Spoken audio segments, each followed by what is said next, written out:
Good morning, boys and girls. It's Miss Rosanne here. I've got your Sunday school lesson for Sunday, July the 12th. We're going to be talking about treat others as you would like to be treated. I know I go over that all the time with my kids, and I'm sure your parents probably tell you that a lot too, is to treat others how you would like to be treated. We're going to talk more about that. Today we're going to be in Micah. It's another one of the minor prophets. We're going to cover a few of those this month. Last week we talked about Obadiah, and this week we're going to talk about Micah. The text is Micah chapter 6, verses 1 through 16. And our objectives are we're going to know that Micah shared God's message for his people to act justly, love mercy, and walk humbly with him. We're going to think about this. It matters to God how we treat others. I want you to really think about that one. And we're going to do this by stopping and thinking about how we are to treat others and how we would like to be treated. And our application verse, of course, is Micah 6:8, and it's behind me up here. And our theme for today is practice true religion. You're going to need your field notes. At the bottom it says ST-2K, and that's right here, like that. And it's going to look like this on the back. We're going to talk more about that. Stop and think. Okay.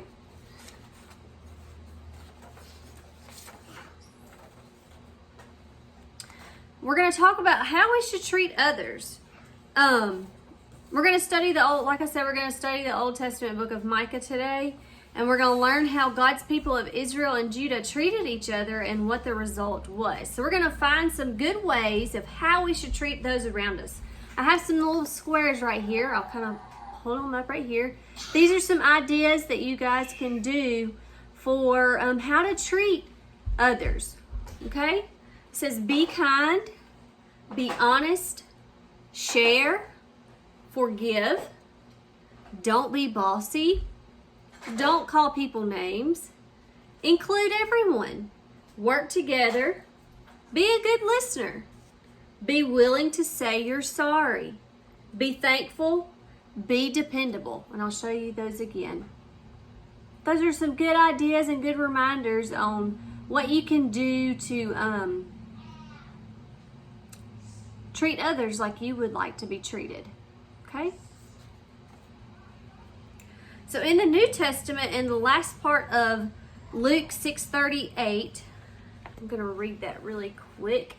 It says, "Give, and it shall be given unto you, good measure, pressed down and shaken together and running over, shall men give into your bosom, for with the same measure that ye meet withal, it shall be measured to you again." I know there's some big words in that, but we're going to talk about that. So Jesus talks about giving. He said that whatever measure you use, it will be measured back to you. Many people think this verse means money. And it's true, but you can't outgive God.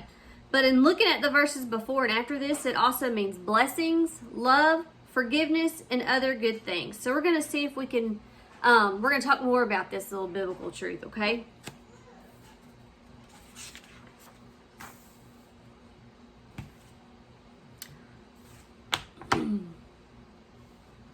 So if you have some candy or some water, you can get a couple of different little measuring items out, like a teaspoon, a tablespoon, or a cup or something like that, and you can fill one with water, and then you're going to take a teaspoon out, and you're going to kind of pour it into each little cup, okay?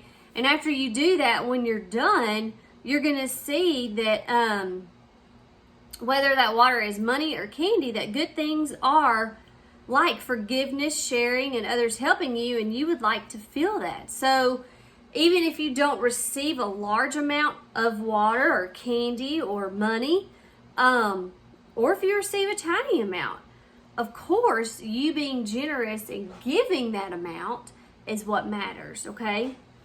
And that's how you can help, but being willing to give generously, okay? And the verse I just read, Luke 6:38, it tells us that how we treat others matters to Jesus.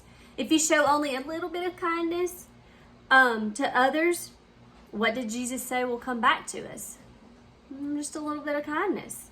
So if we show a whole lot of kindness and a whole lot of love, then we'll receive a whole lot of kindness and a whole lot of love back, right? Right. So, if we're quick to forgive, will others be forgiving towards you? Absolutely. So we're going to jump back to the book of Micah, and we're going to see how God's people treated each other and how much that mattered to God, okay? Here's my little picture of Micah. He's my friend that's going to be with us today. Micah. We're going to talk about him. In just a little while, I've got a guest that's going to join me, and we're going to share a story. And we actually have 2 different stories we're going to talk about today. So last week, like I said earlier, we talked about the book of Obadiah and how God spoke against the enemies of his people, the Edomites. And God judged them severely because of the way they mistreated his children. And this week, we will learn the message God gave the prophet of Micah and how we can apply it to our lives. So throughout the book of Micah, God judged his own people for their sin. It is almost as if Micah wrote chapter 6 from a courtroom setting. So I'm going to welcome my guest. He is the defense attorney, and he is going to role play me, and I'm going to pretend to be Micah reading this, but I have the defense attorney. He's going to, I don't know if he's going to join me or if you're just going to have to listen. We'll see how this works out. I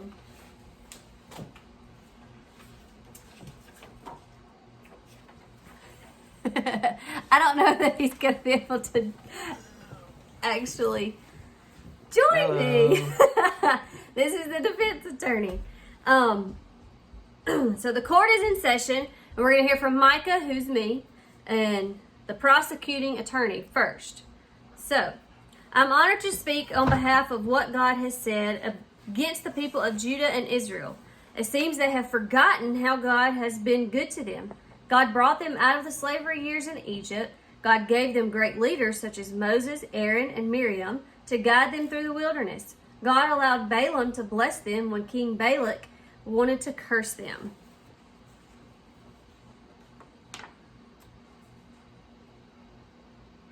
What is it that God wants from his people? Will God be pleased with burnt offerings of thousands of rams, 10,000 rivers of oil, or the firstborn in each family? God's people know what he requires. He wants them to treat others the way they want to be treated. They should love mercy, and love to show mercy to others. God wants them to walk humbly, which they should be able to do if they would remember who God is and how he has treated them so well. Please tell the court who has brought on this trouble to God's people. They cannot blame God for their trouble or coming judgment. Their sin caused their trouble. God saw their dishonesty, cheating, and violence. Is this how they want to be treated?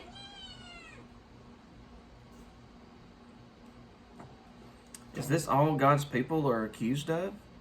Even though God has been so good to them, they have dishonored his name in how they treat others and worship other gods. Wait a minute. It was King Ahab who had idols. So they did what the king and his family did. They followed them in the worship of idols. God declares his people guilty and judgment will come. So the court is no longer in session. Micah has spoken for God, and the matter is settled. We thank the jury for listening, but God is the judge, giving him the final say. I thank our defense attorney here for joining me in this story. So after reading that, we know very little about the prophet Micah, except he was from the town of Morsheth. I think that's how you say that. I'm sorry if that's pronounced wrong. Which is it's 25 miles south of Jerusalem. And he was a prophet during the reign of Kings Ahab, Jotham, and Hezekiah. All right, so last week we had a story about some boys, and we're going to talk more about one of those boys in just a little bit. So I want you guys to really listen to this story, okay? It's going to be some choices that 2 brothers made, okay? So CJ and his brother John loved summer. Not only were they out of school, but they also loved cooling off with ice cream. Who likes to eat ice cream? I do. I do. staying up later and making a little extra money from their next door neighbor, Miss Kay. Miss Kay always told both of them, if you ever need some extra money, I've got some chores that are too hard for me. So one day with some extra time, they called Miss Kay. Just as she promised, she had some chores. Pull weeds from her flower beds, sweep the garage, and load some boxes into her car. But before leaving to go over to her house, their friends called and asked if they wanted to come over and swim. CJ and John looked at each other and talked about how they could do both. They decided they would go over to Miss Kay's house and quickly pull up some of the weeds, do a fast sweep part of her garage, and throw the boxes into the back of her car so they could quickly go swimming. And that's exactly what they did. Instead of pulling all of the weeds, they only pulled the larger ones. They swept just around Miss Kay's car and then sloppily threw the boxes into the trunk and back seat. In fact, they tossed the boxes in so fast, some of the stuff fell out and one of the boxes broke. But they didn't worry about it, and Miss Kay didn't even notice. Thank you so much for your help. Here's your money you earned. By the way, did you get it all done? Yes, ma'am, they both answered her. Well, good, because I'm going to take the boxes over to the Salvation Army so I can fix the lunches for the children that come with their parents to the shelter.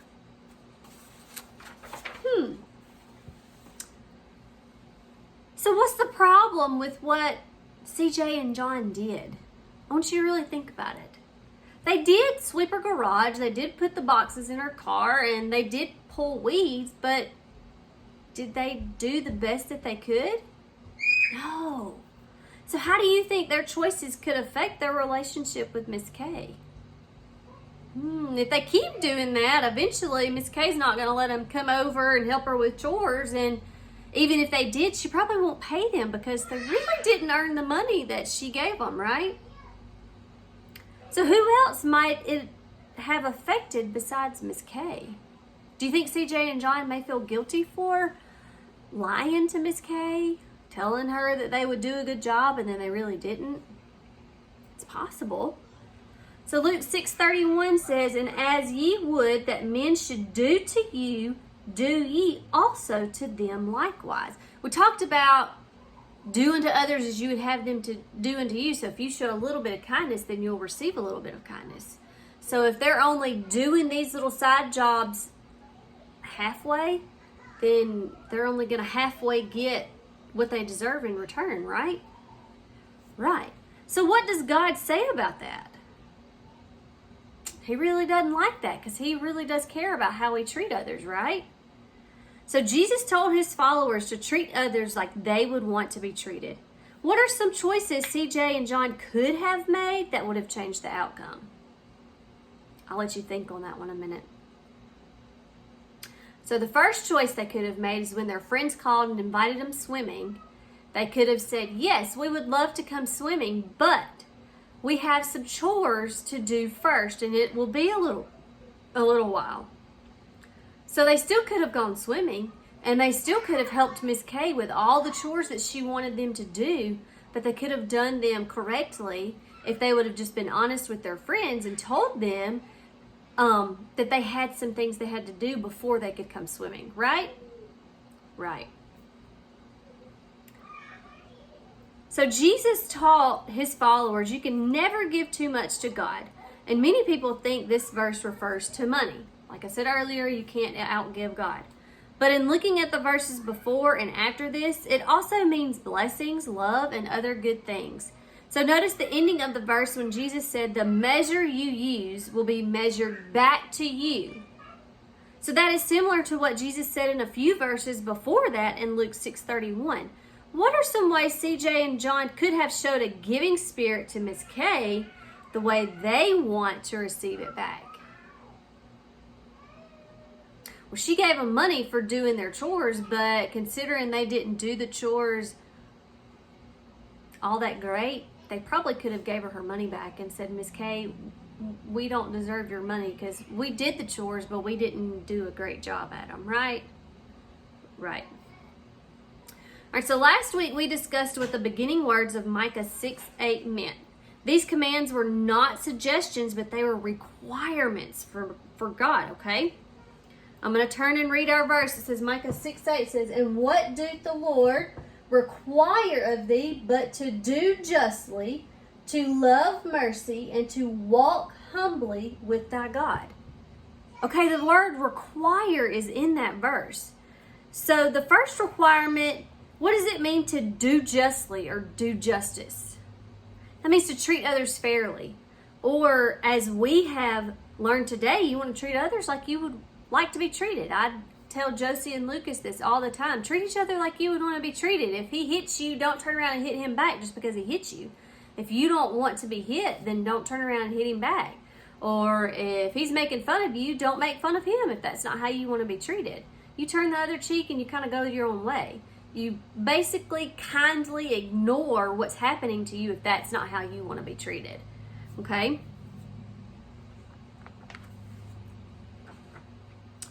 All right, so if you get your field notes out, like I said, it's got stop and think. And we're going to talk about that. Stop and think. I want you to do that a couple times. Stop, think. And you can always remember to stop and think. Okay? So this week we learn to treat others, treat others as you would like to be treated, okay? How we treat others matters to God. We've learned from Micah 6 how God's people were found guilty of not doing what God required. They wrongly treated others with lies, cheating, violence, and God judged them for their sin. We've looked at how CJ and John wronged Miss Kay by not only cheating her by doing only half the job, but they also lied to her that they had finished doing all she had asked and paid them to do it. So God saw the actions of his people, and he sees our actions just like he saw John and CJ's. Okay? So if you're not sure about how to treat others in a particular situation, stop and think about it. Okay?